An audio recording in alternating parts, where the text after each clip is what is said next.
स्वागत है नंदन है, आभार है आप सबके एजुकेशन इलाहाबाद के चैनल पे। मैं हर्ष प्रजापति उपस्थित हूँ आप सबके समक्ष अति महत्वपूर्ण जानकारी के संदर्भ में।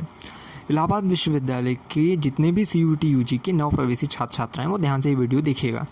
सबसे पहले देखिए, एनरोलमेंट आपकी स्टार्ट हो गया है, लेकिन इतना परेशान भी नहीं होना है। एनरोलमेंट का केवल इतना सा रोल है कि वो आप सबके सेक्शन अलॉट करवाता है, आपके विषय में आपका नामांकन कराता है। एनरोलमेंट को हिंदी में बोलते हैं नामांकन, यानी आपके विषय विशेष में आपका नामांकन करा देना और इसके पश्चात आप सबके सेक्शन वाइज आपको जो उसमें वो जो है बांट दिया जाएगा और फिर उसके अनुसार आप अपनी क्लासेस करेंगे। यही एनरोलमेंट का जो है पूरा रोल रहता है आपके पूरे सेशन में, ठीक है। तो फर्स्ट ईयर में जितने भी बच्चे हैं वो बिल्कुल परेशान नहीं होंगे। कई बच्चे जो बहुत दूर से होंगे या बहुत पास से भी होंगे, यदि वो इलाहाबाद विश्वविद्यालय से दूर हैं, मान लीजिए अगर आप 50 किलोमीटर से भी दूर हैं, 20-30 किलोमीटर से भी दूर हैं, तो आपको इतना परेशान होने की आवश्यकता नहीं है। आप आइए 14 अक्टूबर के बाद 15 के, ठीक है, और आराम से करा लीजिएगा। एनरोलमेंट भी बहुत दिन चलेगा, महीना 1.5 महीना आपका एनरोलमेंट चलेगा, इतना परेशान होने की आवश्यकता नहीं है। एनरोलमेंट का केवल ही इतना कार्य है कि वो आपके विषय विशेष में आपका नामांकन कराता है और फिर आप जो है अपनी जो है क्लासेस उसके अनुसार करते हैं। मान लीजिए सेक्शन के अनुरूप आपको बांट दिया गया, आपने एनरोलमेंट करा लिया। अब एक चीज़ याद रखिए, कुछ चीज़ें बता रहा हूँ एनरोलमेंट के संदर्भ में जो आपको ध्यान में रखनी है, वरना फिर बाद में आप परेशान रहेंगे। पहली चीज़ देखिए, एनरोलमेंट कई विषयों की सूचना, कई डिपार्टमेंट्स की सूचना जारी की गई, ठीक है, कि इनका जो है 30 सितंबर तक होगा, कोई कह रहा है इतने सितंबर, तो लेकिन ये होगा, ठीक है। बिल्कुल परेशान मत होइएगा कि बाद में नहीं हुआ तो होगा, सब होगा। डिपार्टमेंट्स में सभी अभी एनरोलमेंट चलेगा। और अभी एक चीज़ बता दूं, अभी जो भी बच्चे जा रहे हैं 24 से 27 आपका क्या चल रहा है, बैक इम्प्रूवमेंट एग्जाम, ठीक है। तो 7 से 10 आपका मॉर्निंग शिफ्ट में चलता है, 2:30 से 5:30 अभी सेकंड शिफ्ट में चलेगा। इसके बीच में जो समय बचता है आप उसके बीच में अभी जाकर एनरोलमेंट करा सकते हैं, जो कि हैं इलाहाबाद में। जो दूर से हैं, जो नहीं आ पा रहे हैं और ठीक, तो उनको आने की आवश्यकता भी नहीं, वो बाद में कराएंगे। अभी दशहरा की छुट्टी पड़ेगी, फिर उसके बाद सैटरडे संडे, इतना छुट्टी यहाँ पे 16 दिन की छुट्टी पड़ ली, जिसमें मैंने डिटेल वीडियो भी बनाया है। तो इतना परेशान होने की आवश्यकता नहीं है। पहले ध्यान से सुन लीजिएगा, एनरोलमेंट में आपको सबसे पहले अपनी फ़ीस रसीद, एक्नॉलेज स्लिप। अब देखिए, कई बच्चे एक्नॉलेज स्लिप नहीं समझ पा रहे हैं और कई फ़ीस रसीद नहीं समझ पा रहे हैं। फ़ीस रसीद वो है जिसमें आपको ये जो है विवरण लिखा रहता है कि आपने फ़ीस कितनी जमा की है, ठीक है। और जो एक्नॉलेज स्लिप होती है उसमें आपका सब्जेक्ट कॉम्बिनेशन होता है, रिमार्क में लिखा रहता है। क्योंकि देखिए, जब कोई डिपार्टमेंट तभी आपका जो है वेरिफिकेशन करता एनरोलमेंट करेगा जब उसे पता होगा कि हाँ आपने इस विषय से आप जो है अपना प्रवेश लिए हुए हैं। तो वो डिपार्टमेंट को तभी पता चलता है जब वो आपकी एक्नॉलेज स्लिप देखेंगे। तो आप उन दोनों के साथ चाहें तो अपना आधार कार्ड और जो है CUET का जो आपने रजिस्ट्रेशन किया था वो फॉर्म वगैरह लेकर, इन डॉक्यूमेंट्स आप देखिए सब लिया करिए।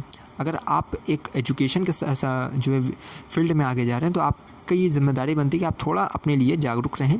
किसी भी ऐसे दस्तावेज की अनुपस्थिति में जो वहाँ ज़रूरी हो और आप नहीं लेकर जाएं, तो फिर वो चीज़ें होते होते फिर रह जाती है और फिर आपका घर से आना वो फिर जो है व्यर्थ हो जाता है। इसलिए डॉक्यूमेंट्स के साथ रहिएगा, आधार कार्ड वगैरह लिए रहिएगा। मान लीजिए कोई भी संदर्भ में अगर कुछ मांगते भी हों सब, ठीक है, फ़ोटो वगैरह, तो वो भी दे दीजिएगा, लेकिन ऐसा लगता नहीं है। अब इकोनॉमिक्स और फिलॉसफी का डिपार्टमेंट्स ऐसा है जिसमें जो है आपसे 100 रुपये लिया जाता है। ये केवल उनका जो मेडिसिन मेंटेनेंस होता है लाइब्रेरी का, वो सब का लेते हैं, इन सब की लाइब्रेरी होती है और ये इसी के लिए जो फिर वो सब लिया जाता है, जो कि मैंने पहले ही आपको बता दिया था। कल मैंने रात में ही डिटेल वीडियो बनाई थी, इसमें मैंने बताया था कि सबका 100 रुपये लगता है, बाकी किसी में लगता नहीं है। तो बिल्कुल परेशान मत होइएगा। और देखिए, जिनका जो आर्ट फैकल्टी में वो आर्ट फैकल्टी में जाएंगे, जिनका जो फैकल्टी में उस फैकल्टी में जाएंगे। BL वाले अपना जो लॉ फैकल्टी में जाएंगे, प्रोफेशनल कोर्स वाले प्रोफेशनल कोर्स वाले में जाएंगे, ठीक है। तो अपने अपने डिपार्टमेंट्स में, और याद रखिएगा, कई बच्चे ये भी पूछे हैं कि 3 विषय है तो तीनों में होगा, तीनों की क्लास करेंगे ना, क्लास के लिए ही हो रहा है। तो आप सब ये याद रखिएगा, मान लीजिए 8 से 9 आपकी कोई एक क्लास है, 8 से 10, ठीक है, कोई क्लास है। फिर आप जो दूसरा विषय में एनरोलमेंट कराइएगा वो 11 से 2 का अपना जो है क्लास लीजिएगा कि सर हमको इस सेक्शन की क्लास चाहिए, इस टाइम की क्लास चाहिए। क्योंकि आप इस प्रकार से तीनों क्लास अपनी विश्वविद्यालय में कर पाएंगे। एक ही समय की तीनों जो है करवा लीजिएगा, नहीं तो बाद में दिक्कत रहेगा। तो एनरोलमेंट यही है कि आप अपना हिंदी, मान लीजिए जैसे ज्योग्राफी है और एंशिएंट है और पॉलिटिकल है, तो ज्योग्राफी का समय सुबह ले लीजिए, फिर पॉलिटिकल का दोपहर का ले लीजिए और जो है एंशिएंट उसका जो है संध्या का समय ले लीजिए 3 से 5 के बीच में। तो वो उस प्रकार से आप मैनेज उसको कर लीजिएगा। एनरोलमेंट का मेन यही है, अभी परेशान नहीं होइएगा। एनरोलमेंट का मैंने पूरा प्रोसेस बता ही दिया आपको। कैंपस वालों का BA BSc BCom को वेरिफिकेशन नहीं होता है, जिनका फ़ीस वगैरह जमा हो रहा है, ठीक है, और सब जल्दी प्रवेश प्रक्रिया अपनी पूरी हो जाएगी। क्योंकि आपकी 15 तक क्लासेस, अब देखिए क्लासेस तो 30 सितंबर से ठीक ही चलेगी, लेकिन यह है कि इतना छुट्टी पड़ रही है, 16 दिन की छुट्टी पड़ी, उसके बाद ही सब चीज़ें व्यवस्थित रूप से जो है संचालित होगी। तो अब आपका मैंने जो है सब्जेक्ट कॉम्बिनेशन, ठीक है, इस नहीं सॉरी, इसमें आपका बुक लिस्ट जो होती है बीए की, उस पर भी डिटेल वीडियो बहुत जल्द आने वाली है, जिसमें मैं बीए का जितने भी सब्जेक्ट हैं उनकी कौन कौन से ऑथर की बुक लेनी है वो मैंने आपको उसमें संलग्न कर दी रही, जिससे कि आपको वो बाद में बहुत सहायता देगा। तो आपसे विनम्र निवेदन है कि आप चैनल से लगातार जुड़े रहिए, और टेलीग्राम इंस्टाग्राम से नहीं जुड़े हैं तो वहाँ से जुड़ जाइए, क्योंकि वहाँ से आपको फर्स्ट से लेकर लास्ट अपडेट मिलेगी। हम आपकी प्रवेश दिनांक से लेकर आपकी वार्षिक परीक्षा दिनांक तक आपके साथ नित्य बने रहेंगे। तो इसलिए मैं हमेशा कहता हूँ लगातार जुड़े रहिए। मैं ऐसे हमें विश्वविद्यालय के पास कोई भी खबर होगी खास पहुँचाते रहेंगे आपके पास।